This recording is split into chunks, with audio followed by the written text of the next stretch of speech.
Election commission constitutional body है और उसकी क्रेडिबिलिटी पर कभी सवाल नहीं उठने चाहिए।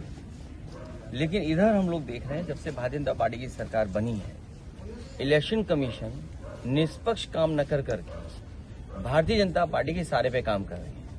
और ये अच्छा है कि आप जब मुझसे सवाल पूछ रहे हैं तो मेरे साथ वो विधायिका हैं जिन्होंने इतनी तकलीफ परेशानी का सामना किया जब उनके पति जेल में थे। उस समय उन्हें चुनाव लड़ना पड़ा।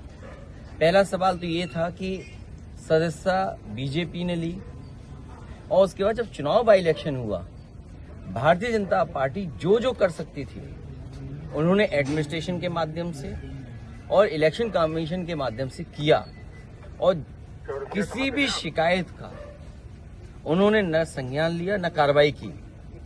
ये तो बाई इलेक्शन में हो गया, केवल एक जो हमने कानपुर में देखा। इसके अलावा जितने बाई इलेक्शन हुए उसमें सब में बेईमानी हुई। और एक जगह तो हम लोगों ने देखा कि जहां पुलिस अधिकारी रिवॉल्वर तान करके वोट रोक रहा था, उसके बाद भी किसी भी पुलिस अधिकारी पे कार्रवाई नहीं हुई।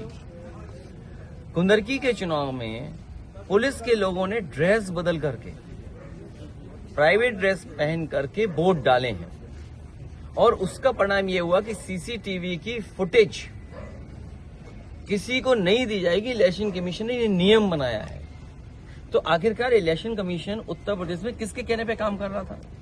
और अभी हाल में ही एक नंदलाल कश्यप जो दस्तखत करना नहीं जानते, वो अंगूठा मारना जानते हैं, फॉर्म 7 वोट कटवाने के लिए उन्होंने उसका दस्तखत कराया और फर्जी दस्तखत किया बीजेपी के लोगों ने। हम सभी समाजवादियों ने ये बात पकड़ी और इलेक्शन कमीशन के सामने रखी, लेकिन अभी भी इलेक्शन कमीशन ने कोई कार्रवाई नहीं की। यहीं पर उनकी क्रेडिबिलिटी का सवाल उठता है कि एक जगह जहां नकली दस्तखत कर करके वोट कटवाया जा रहा है, क्योंकि अगर आपका वोट है तो आप नागरिक हैं और अगर आप नागरिक हैं तो आपको वोट डालने का अधिकार है। तो इलेक्शन कमीशन की जिम्मेदारी बनती है कि वोट ज्यादा से ज्यादा बने और ज्यादा से ज्यादा पड़े।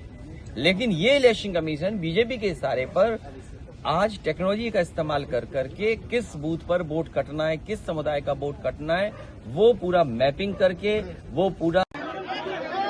भारतीय जनता पार्टी ने हमारी विदेश नीति चौपट कर दी है। हमारी विदेश नीति चौपट कर दी और एक बार को तो लग रहा था कि भारत विश्व गुरु होगा, लेकिन इधर देख रहे हैं कि पाकिस्तान अंतर्राष्ट्रीय स्तर पर संबंधों को, अपनी फॉरेन पॉलिसी को मजबूत कर रहा है। भाई, भारत अपना विदेश नीति में कमजोर दिखाई दे रहा है। विदेश नीति में भारत कमजोर दिखाई दे रहा है। जो विश्व गुरु बनने का सपना था वो भारत ने ये मौका चूक गए हैं। अगर ये युद्ध रोकने में भारत कामयाब हो जाता तो आज दुनिया में भारत का स्थान विश्व गुरु में माना जाता और रखा जाता। लेकिन आज हर चीज महंगी हो रही है।